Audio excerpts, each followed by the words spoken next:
So, but we knew, like, we were fucking hotboxing the police station, getting away with it. So for us to bring that indoors as like a club, it wasn't very risky per se. I mean, the police were like, "Oh, thank God, it's You're inside." Out of the police station. Yeah. It's like, that's not on the university campus. And we had kind of realized, like, to take this serious tone through the lens of the museum, and instead of mocking us, then the media started to actually listen seriously to what we had to say. And it was the same thing we were always saying, and people were like, "Oh, you need to shave your beard or put on a suit," which I resisted all the way and never did. But I did put on a lab coat and start calling myself a museum. But was that a twisted frequency? Were you on a lot of drugs at the time? That happened before twisted frequency existed. But yeah, I mean, it was, you know, there was some epiphanies at certain moments, shall we say? But the museum always like was this core of, you know, the community that we're representing, that we're telling the stories about, that we're relying on to support us and to, you know, be the energy that makes it fun and exciting, is these people who wanted a place to hang out and a venue, and that's how we could get, you know, like donations as well as like have events and stuff. So in future will be there, so there'll be a way for people to donate and to kind of like subscribe to donating to the museum, or they'll be able to like join the social club and then donate through this. This will be a way that people can feed, like if they financially support it, even though they don't, or they want to financially support it, even if they're not a consumer. So that would be something they could Exactly. Okay. So very early on, it evolved into, just like any other museum, we rely on donations, but we can't get, you know, the community trust to give us a grant of $100,000 like some other museum to do some cool. Why can't you do this? Well, because I noticed, I was reading recently a book that was about a certain dynasty that did a certain naughty bad thing, but they were talking about how in philanthropy and like when they were talking about their dynasty and stuff and their family, that lots of people like donating if they know their name is going to sit somewhere. And so I wonder if there's even ways that traditional routes that museums would go down would be looking for private you know, investors that would be able to say like, oh, this is the wing of the I don't know, insert name here. This is the insert name here wing. And having that as a way to, instead of having like maybe a trust so much, because that takes a lot of like, you know, legal framework and paperwork and stuff. Maybe if there's, would that be something that would the Cannabis Museum be open to? Yes, and we did try to do that. I mean, like they say, history is written by the victors. And like we were coming up against the thing of, we were doing all this fun urban stuff. We had like a decade of material under our belt, and it just was not getting recorded in history. Like the ODT was trying to edit it out, the university was trying to edit it out, and so the only thing we could do to preserve that legacy was to basically create our own museum, essentially. And it worked better than we ever could have imagined, because people took it seriously and were like, these guys know what they're talking about, they should be listened to. I mean, part of it was the timing of the sea change of global attitude towards cannabis, but it was really that simple of reframing it, you know? And so, yeah, we've just run with that. That went viral. That's what got people to listen to us, and it always allowed us to take that community with us, because we didn't change from the 420ers or the people hotboxing the police station. We just brought all those people in as the supporters club.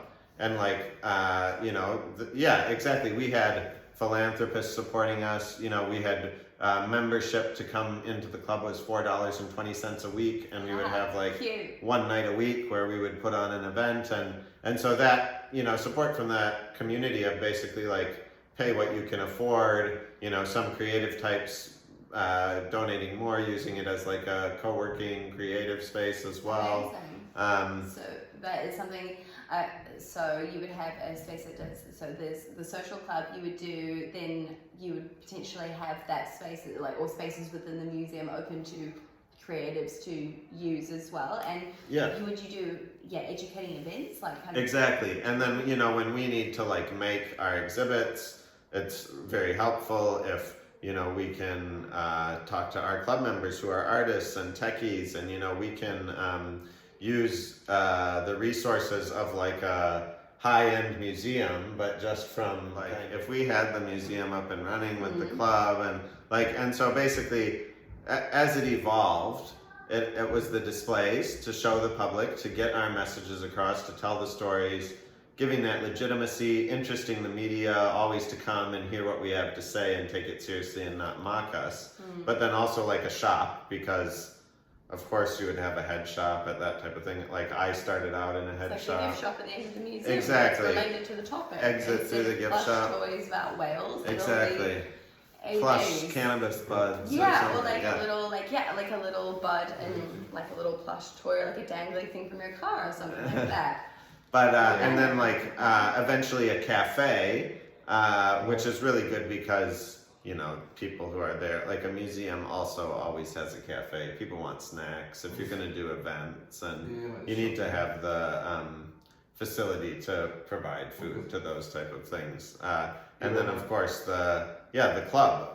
And so those elements all together have been a really successful model. And like I said, it would have been silly to try to reopen it when we couldn't have the open carry, the flower, and turn our club members into patients, because we were basically already doing that by how we would screen them just so we could say to the authorities, even though we never had any trouble with them. We've done a due process. Yeah, we would always go to them ahead of time saying, this is what we do, look, this is what we're going to do. You're not going to learn about it, you know, surprise, I'm telling you, you can call me, like, these are non-problematic users. We like, turn up the music too loud to tell us. Like, yeah, exactly, sort of thing. exactly. Like, yeah. That's, you know, we're not going to be the problem.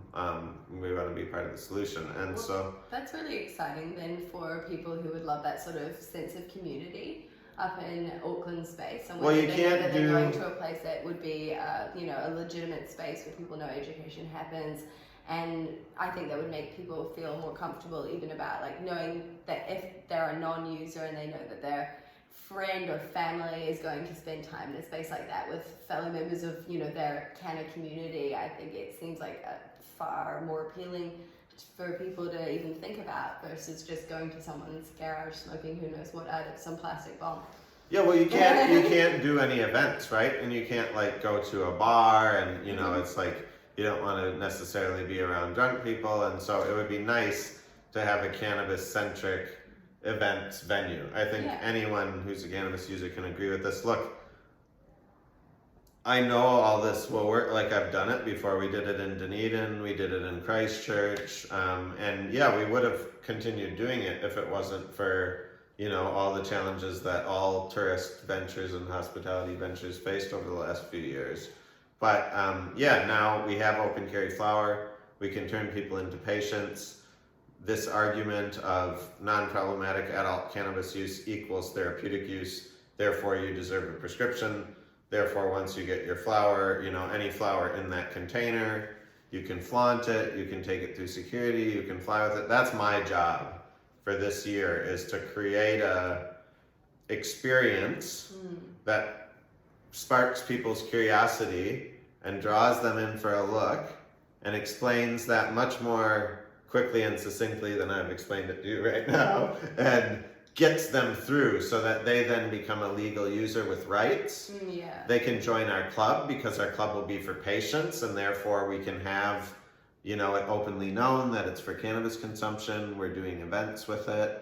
And then they're kept away from the black market that has all the nasty stuff that you don't really want people to be. Well, and look, like and just, the legacy market is, you know, like I was saying before, there's some dudes who are really friggin' awesome and knew their stuff, and there was some, you know, weirdos and, you know, profiteers. And so what we always did when we had the club before it could be medical was to try to overcome that through networking, to talk to each other, say, oh, hey, what have you got? You know, what have you got? And, you know, you got to kind of do that, like, face to face. Like, people, like, were getting their texts surveilled and, you know, all this stuff. So it was nice to have a safe space to come chat with people. What should I expect for quality and price, you know, in my area? And the really good people who are doing the right thing in the legacy market and always trying to up their game, they deserve respect. And some of them have already entered the licensed space, and some of them are considering it. I mean,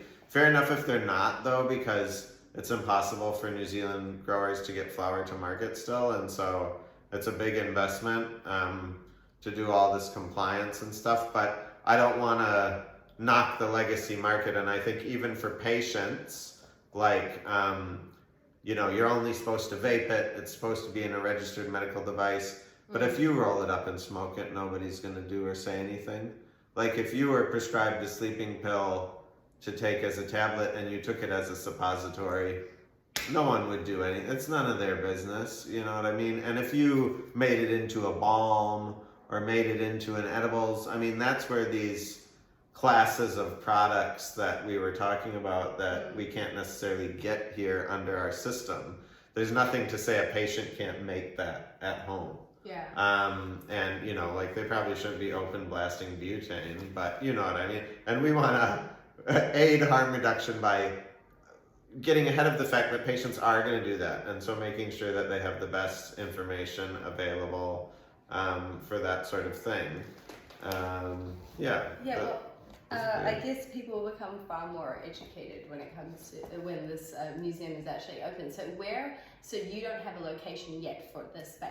No, that's what we're doing right now. I mean, we need to find a space. What you're looking for in a space, like both with like location, size. Tell me as if you were telling your real estate agent, like, what am I looking for? Yeah, I mean, really, we need at least 200 square meters, and we need some outdoor area, because if we're going to have a club for people who are patients to be able to vape and, smoke, like, accept that they're probably going to smoke too and let them, then we really need, if we've complied all this way, we also need to comply with the Smoke Free Environments Act, so it has to have like an outdoor area that's, like a veranda or a courtyard or something where people actually can smoke. And if that's part of like the members only club, then we need some way of like having that controlled from the outside, or whatever. Door, private, or and even if it was just like a warehouse scenario with some like parking spaces, like, we could make that work with fencing it off and stuff. But ideal would be veranda or courtyard, balcony, something like that. And then it doesn't have to have a kitchen in it. Like, a food truck can be pulled up, if there's a parking space, or there's various kitchen scenarios that can happen, but we do like to have some kind of food, and usually we get someone who's got a food truck or who is doing a cafe who wants to be in the cannabis space. In the past, it has been vegan. Amazing. And in Christchurch, it was going to be all vegan and hemp seed based, but unfortunately, our crowdfunding on Pledge Me, we didn't get the $1 million. I was very disappointed when I heard about how everything had to be donated back to the initial people who did donate, because you didn't hit a certain amount of money, and that was so sad, because I imagine that the people who did donate still would have wanted their money to go to that venture. Yes, but to be fair, they donated and they pledged $215,000, which is like not a small amount of money. But they pledged it to go to this museum that was going to be like blamed out, like, if we only delivered a smaller, that's not what they had originally agreed to, so we did have to give it back, and we'd have to come back asking for a smaller version, which luckily, I mean, that was in December 2019. If we had built $1 million fucking cannabis museum where all the exhibits like bat-winged up into a nightclub dance floor and shit, serving vegan hemp food and kombucha and shit. And the referendum had passed, I mean, that would have been great, but the COVID was like a few months later, so we couldn't be trying to do this destination attraction with all of that bullshit going on. Well, destination-wise, do you want to keep it central? Do you want to stay in the city, or you don't really care as long as it's Auckland? Yeah, I mean, in some ways, like if we're also trying to provide the experience of people getting prescribed and then receiving their cannabis, like you want to be near a clinic through a pharmacy. Ooh. Yeah, it's not so much the clinic that we need Just to be near because they're pharmacy. telemedicine, but the pharmacy. If we want a rapid e-bike courier, you know, handing our club members their cannabis over the counter inside an exhibit of a Amsterdam coffee shop, Cute. then we got to be near to a pharmacy that's willing to do that. But Amazing. I think, yeah, just finding potential spaces. I think once we explain what we're doing to the nearest pharmacy, I think they'll be fine with it. You know, unless they're really bigoted about cannabis, but I think it would be more it's about the unlikely. pharmacy being whether they're a part of some sort of chain store. I don't think Life Pharmacy is going to commit to that, but like. Yeah, I mean, maybe a lot of just like those an are individual, franchises. Yeah, I true. mean, However, yeah. it is a bit like Baker's Delight. They're just people, right? And Yeah, they're yeah. Bought into something. No, they see it as a new thing. It's funny because every pharmacy that like I've gotten my prescription in Australia and got my prescription here and wanted to try different strains and stuff, and I like to go get it in the pharmacy as opposed to have it mailed just because. But you don't want it to get heated. Yeah, and I you know, and I like the experience of going and picking it up, or you know, like Where's my having it. cannabis, please? Give it to me now. I want to smoke it right away, not in 3 days. Wow. And but I've gone to a lot of different pharmacies here and in Aussie to pick up prescription cannabis, and they're basically like dusty shelves. No one's ever in there. Like, I mean, it must be hard to run a pharmacy, but every time I've gone, there's been other people going picking up cannabis prescriptions. Like it's the new So it must actually like bring business into the pharmacy. dispensary. Yeah, exactly. Want to have it, so then they're like Paw lip balm gets bought And it's that all- much more as well. It's the You only know? thing that's allowed to be a dispensary. Like if you want to have a dispensary in New Zealand or Australia, it has to be registered as a pharmacy. Yeah. So we're gonna have an important partnership with the pharmacy, hopefully, That's really if everything cool. goes to plan. So what else does the community really need to do in order to, you know, help the swift opening of this Auckland museum, other than hopefully people just randomly saying, oh, we know the property that you need? Other That than would be the best, that would be especially the if they best know the one. person who owns it and they're a big supporter of cannabis. Yeah, because pro-cannabis. that would be really good. Or land or I mean, in the past, we've controlled 1,000 square meters. We've had like raves in the basement. We've had backpackers. Like, yeah, there's a lot of things we can do with a bigger space. But what we really need is at least 200 square meters with some outdoor space and, you know, some way of provisioning food from that space and you know, reasonable enough space to do some displays and do some events. Even if we have to move some stuff out of the way to do events, that's what we've done in the past. Yeah, it'll be good. But yeah, in terms nothing of else that needs to be done. Like, is there any like I don't know, like you're not having any so donation page open at the moment? no, I mean, and I could do that. Like we do have a nonprofit incorporated society. Like if people are really keen, I think the best thing is to contact me. Like I'm on Instagram, Cannabis Museum NZ. Okay. Twitter, Cannabis Museum, my phone number is listed on those. You know, people can call me anytime. I'm always Appropriate interested. takes only. No, I'm always, yeah, well, I don't get harassed too much anymore now that it's legitimate. No, but, what are you wearing? but I am, yeah, I'm always interested to talk to potential supporters. Yeah, especially if they might have a line on a good landlord. Like previously, it's been really important for us to have a supportive landlord because it was controversial. Now that everything we're doing is going to be strictly legal, like it's not so much of an issue, but it would be better. it would be cool, yeah, if we could, especially if we could get an awesome deal. But yeah, even at market rates, like just finding the right place, and then yeah, people who are interested as potential volunteers or helpers or club members. Like what we've done in the past is get the club going at kind of like rotating venues or pop-up venues or to like some help, do that funding. existing cafe or something. Yeah, just because like it takes ages to organize a property and people want to have that social stuff now. Well, then I would say then if you are a business that would happily have a pop-up event promoting the Cannabis Museum's opening in Auckland, and you would happily host some people who are just wanting to, promote community, educate, and get that enthusiasm starting to go in the works, then please, either contact me, contact him, and let us know, because that would be another helpful way for us to band together to, create this amazing thing for Auckland, for New Zealand.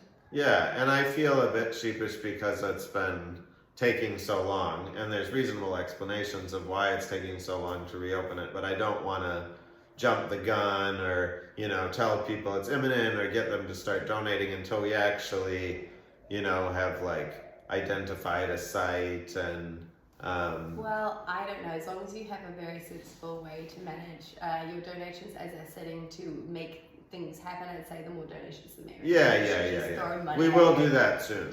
We will do that soon. Like they should do that. Once we have more concrete information to share, and there's lots of. In the past, it's always been, we've had partners who do a head shop, like as a sublease inside our museum. Same with the cafe. All these various complementary businesses that are all housed in the same thing, and we've had a lot of interest. Like headynz. We've had interest from people who are, want to see this happen, and I know the community's itching for it to happen. All we have to do is find a site. Like if you build it, they will come. That's what we're working on. So watch this space. Yeah, and so you didn't tell me though who would be that speaker that you'd want to have at the opening. Like, is there any famous kind of person that you? If we had this set up already, like and if it was the opening, if it was the grand opening of the Auckland branch, you'd be like, we're gonna have this keynote speaker. They're gonna be there for the opening. But the thing that I trailed off about when I was saying before is like, if we had this thing open at an awesome club and a place to smoke weed that was like the destination, the one cannabis-friendly venue, we would have just been hosting Snoop Dogg. We would have just been hosting Cypress Hill. I mean, Michael Pollan is coming. Like, I mean, not a week or a month goes by where we're not, shouldn't be a part of that conversation. So we're missing all these opportunities. That's my point. But for me, I don't know. Maybe we can get Snoop to come back. That's pretty. I want Cypress Hill. Yeah, that's pretty cliche. Yeah. Cypress Hill was amazing. I just saw them in LA the end of last year. Definitely worth some activists. I was living in Sydney for the past year, and I made friends with some activists there who projected like a weed leaf on the Opera House and stuff, and they were kind of, mischievous cannabis legalizer guys, and they just got to smoke up with Cypress Hill. So I'm super jealous of them. You're happy for them. Yeah, I'm happy for them, but I'm like, if only I could have stayed for a few more months. But so we'll be having all of them. That's all my of them, point. just so everyone, because originally I was going to say, whoever you say, I'm going to try and tag them in this video and see if they can, be like then encouraged to come and that's do that. the thing. These cannabis celebrities globally, they would love to come to New Zealand. And I mean, some of them just come in their normal touring schedule. But if they knew that they were going to get like given bud, we need to start carving out spaces in these music festivals and stuff. And the more that we can get people converted to being patients, and we can have our whole group, our audience, our community papered up so that instead of just having rights because we think we deserve it, we actually have rights on paper, and then we can have a patient zone at the music festival, and start to get the artists who are supportive of that coming into that little VIP section. Yeah, Tautokoing in the way that they did in California in the early 90s, because they could say, oh no, my doctor prescribed me. My glaucoma. Exactly. Back when we used to only knew about glaucoma. What medical condition could you have? Oh, glaucoma. What? Anyways, Okay, well that's cool. I love the amount of optimism. There's I'll have this, I'll have them all as your response. Yeah. They'll want to come as soon as they hear it's happening. They'll be like, I think I'll just call them up on my speed dial and be like, "Hey boys, They do. it's finally Direction ready." blazing. Yeah. It's all good. Yeah. Oh, that's pretty cool. That's the hope. Okay, well, I'll just like zoom through these and double check there's nothing else, but I think I might have potentially asked you all the magical things that I had quite a few things. Yeah, well, I rambled all over the place, so. It's okay. Yeah, we Sure did say in that's, sections, but I can just like cut things and Yeah, shove exactly. them Get with, some good yeah, where they need sound to bites, yeah. be. Just like making me say something really, you know, I'll make a rap. racist or homophobic or something. Yes, I'll make a rap where I just take bits of your voice and just put it together until it says something about you, like body shaming a woman, and you'll just get done for. So where's your medicinal patience flower that you guys have? Let's try this new grinder out. Oh my god, I'm so excited about that grinder. I'm so excited. I'm so excited. Yeah, I heard it makes the buzz noises. So I did bring the Oh, I remember the one thing that I wanted to, the final thing that I wanted to ask you. Okay, so, you had this platform here to basically speak to the cannabis community, and I'm all about, letting people see the many faces of the cannabis community and for us to step outside of stereotypes and whatnot. So I just wondered, like, if you got any, wonderful words of wisdom as you've been through this journey through life, what have you got to say to these good people? Well, I don't know. I mean, yeah, anything, just all of the cliches, like all of the cliches are true. Like, it's interesting now, this legitimacy that cannabis is receiving. It means that we're not this like fraternity of outlaws anymore.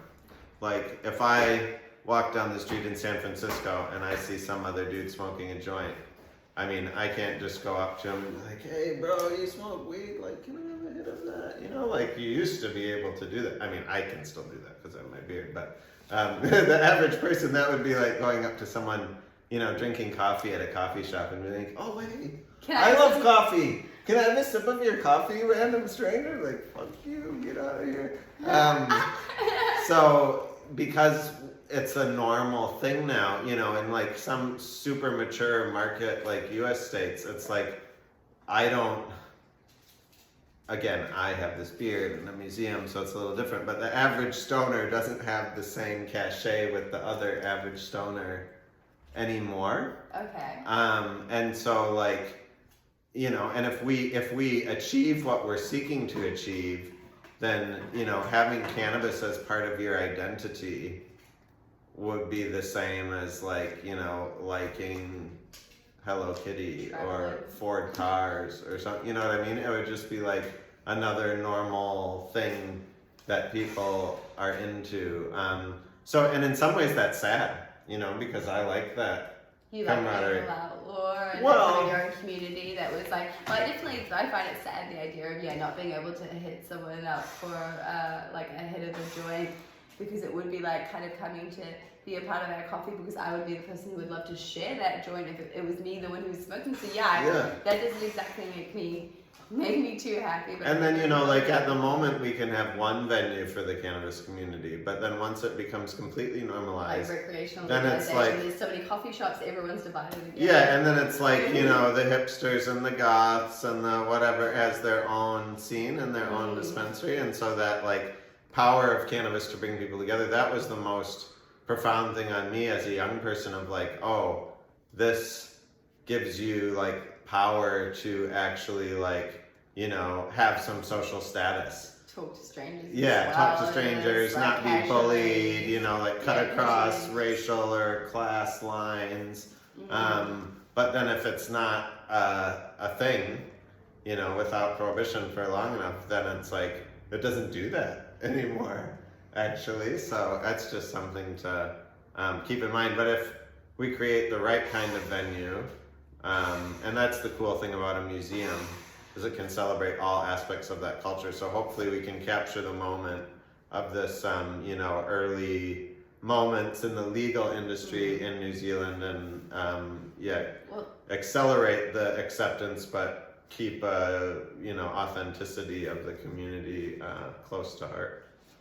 Yeah, that's one thing that I really am excited about with having a museum is I think about the ways that we've realized that it's really important as we go through different cultural trends and progressions to actually have record of that and to be able to teach people about that. Otherwise we lose our culture. Yeah. You know, we constantly think about, like, especially with people, like depending on what country you're in and who it was colonized by, you know, do you even have your culture preserved? I want to preserve this cannabis culture that we have and our progression through that, because as it is, like, you know, one of the loves of my life, then I want that to be something that people who are born well after my time to also still know, like, what I experienced and like what the world was like for me, and for them to also feel that pride that we should have in being in New Zealand with the way that we have approached cannabis. And legalization is legitimacy, but it's also coming into the capitalist system,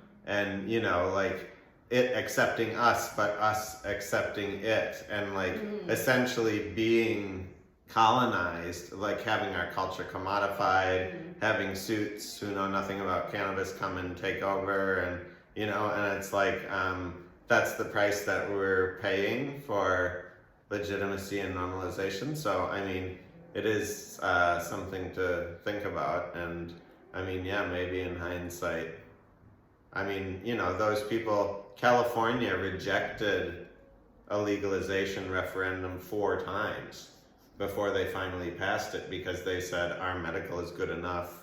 We don't want to change it, and so our failure in our referendum might just be, it's a company thing. The first of 4, right? And so we're lucky we'll actually have this sort of heyday of the quasi-medical gray market, but I don't think we can stop it now. Like, it'd be funny for me to question the merits of legalization after 20 years of advocating for it, but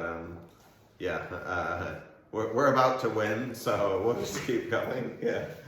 Yeah, well, I mean, if it took them 4 times, I hope it only takes us 2, but I do feel quite strongly that the first but now that it is legalized, the things that they said that they complained about, like for me as an activist over here, every time it failed, then it allowed our governments to be like, see, they rejected legalization. And I was like, oh God, can't they just legalize it for our sake? And they're like, no, we don't want to legalize it because then the corporate Walmart weed, we don't want that shit. Like, we don't want corporates to take over. We like the way it works now. And eventually it passed, and it was like, oh yes, finally the optics are great. And the governments were finally like, oh wow, shit, I guess we better, see which way the wind is blowing. And that's when that sea change really kind of in the global bureaucratic attitude kind of happened. When California finally did legalize, it was a very important win, like optics-wise, for politics. But since that's happened, I've been in California as a consumer, both as a medical patient and under recreational. And it is fucking Walmart weed. And it is shit. And there's way less choice, and it's like not so great, and cannabis is blowing up and it's everywhere and there's ads and whatever, and so cannabis culture is like totally legitimized and normalized. But the cool heady craft growers, those weird hermits that were actually the good ones, all of that is lost. So I guess we want to try to not lose that. I mean, it's hard, but the referendum, like more will come. And like I said, I read the medical legislation and I'm very positive about it, and it seems to be working very well. And my job this year is to just bed that in and make us all be using it. But the referendum legislation, I read that, every page as well. And that was really going to be hard to work with. Would have been hard to do a club, would have been like hard to do any promotion, like the restrictions that were baked into it, like by under the guise of allowing it under certain circumstances, they were actually restricting it so heavily that it would have been really hard to do business. Like, so we're happy that referendum? Not really, no, because the optics again would have been great, and like in the referendum legislation, art galleries and museums were exempt from all those restrictions. Interesting. So we were good anyways. Interesting. But So when it comes to the medical stuff, the paperwork that you did read, I wonder kind of because it's a medical benefit to you to have something like a vitamin. Is cannabis, could it not be seen much like a multi-purpose vitamin? yeah, exactly. I In mean, which it's then a it could be therapeutic.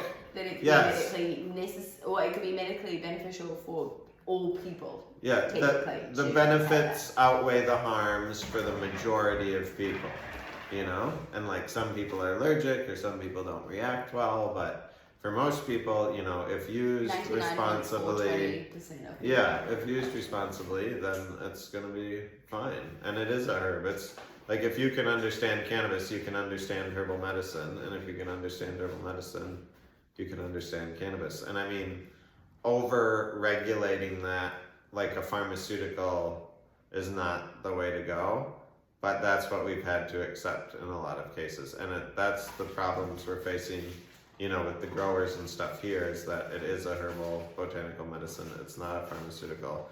The square peg doesn't fit in the round hole so easily, but we're getting through it, and I think we've got enough of a workable system now to really kind of come out and celebrate our culture and organize up as patients, and start demanding our rights and better quality cannabis at cheaper prices, ultimately, I would say.